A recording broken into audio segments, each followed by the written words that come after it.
אות הכבוד הגבוה ביותר שבית המחוקקים הישראלי יעניק לראש ממשלת הרפובליקה של הודו, נרנדרה מודי, כהוקרה על הובלתו האישית לחיזוק היחסים המדיניים בין הודו לבין ישראל ועל תרומתו להעמקת שיתופי הפעולה בתחומי הביטחון, הכלכלה, החקלאות, החדשנות, הטכנולוגיה ועוד.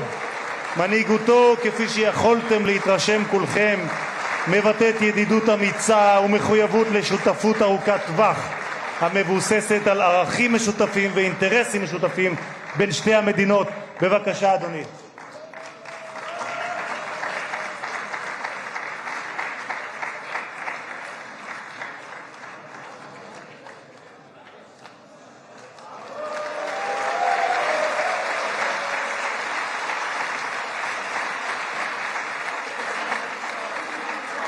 Always be remembered.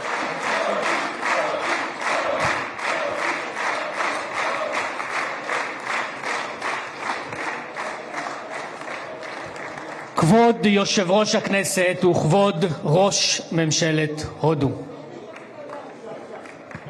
I'll go and meet the people.